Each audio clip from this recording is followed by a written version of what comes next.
मराठवाड्यातील राजकीय स्थितीबाबत चर्चा करण्यासाठी ज्येष्ठ पत्रकार सुरेश केसापूरकर आपल्यासोबत दूरदृश्य प्रणालीद्वारे जोडले गेले आहेत। स्वागत आहे तुमचं कार्यक्रमात। नमस्कार. नमस्कार। सर, पहिला प्रश्न तुम्हाला असा आहे की मराठा आरक्षण आंदोलनकर्ते मनोज जरांगे पाटील यांनी विधानसभा निवडणुकीत उमेदवार उतरवण्याची घोषणा केली आहे 2 दिवसापूर्वी। त्यांचं असं हो. म्हणणं आहे की समीकरणं जुळली तर निवडणूक लढवणार, याचं नेमकं गणित काय आहे? काय म्हणायचंय त्यांना? अ, मनोज पाटील जरांगेंनी जी पहिली बैठक बोलावली होती 20 तारखेला आंतरवाली सराटीला. त्या बैठकीमध्ये संपूर्ण महाराष्ट्रातून मराठा समाजाची मंडळी जमली होती. इच्छुक मोठ्या संख्येने त्या ठिकाणी आले होते. मुळात त्यांची तशी फार इच्छा नाहीये म्हणजे निवडणुकीत पडण्याची, असं त्या दिवशी त्यांच्या पहिल्या बोलण्यात असं वाटतं. परंतु त्यांच्यावरती खूप मोठा समाजाचा दबाव आहे आणि त्यांनी ते बोलून दाखवलं.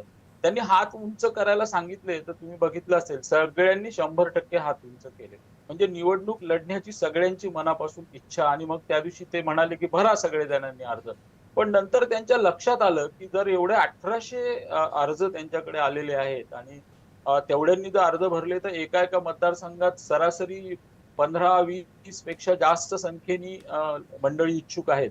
तर काय होईल? म्हणून त्यांनी आता परत 24 तारखेला उद्या बैठक बोलावली आहे. आणि आता त्यांनी नवीन त्रिसूत्री मांडली आहे, की काही जागा आम्ही लढवणार, काही ठिकाणी पाठिंबा देणार आणि काही पाडणार.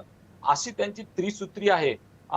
मनोज पाटील जरांगे हे एक सामाजिक नेतृत्व म्हणून आमच्या भागातून पुढे आलं. पण आता अलीकडच्या काळामध्ये आणि ह्या जसं-जसं आंदोलनाचा टप्पा वाढत गेला, 1 वर्ष होऊन गेलंय, ते आता थोडेसे राजकीय झाल्यासारखं दिसतंय आणि आता तर ते पक्के राजकारणी झाल्यासारखं गेल्या आठवड्यामध्ये पासून असं वाटतंय.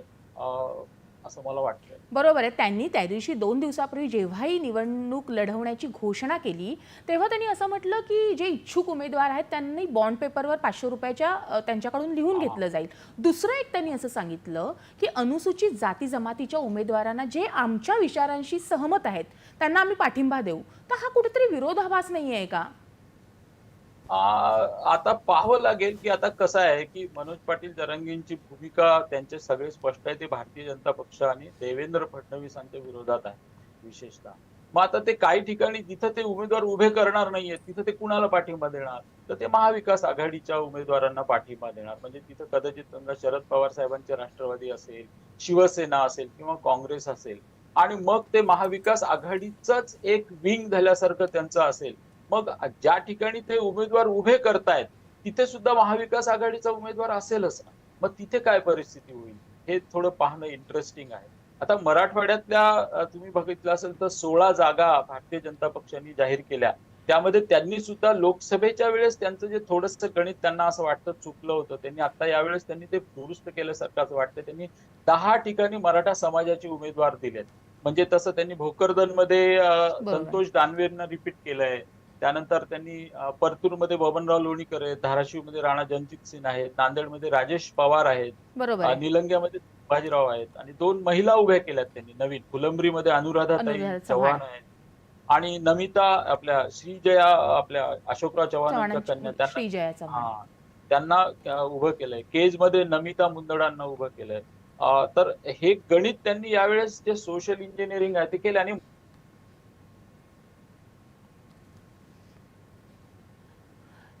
थोडासा संपर्क तुटलेला आहे। तर मृणालिनी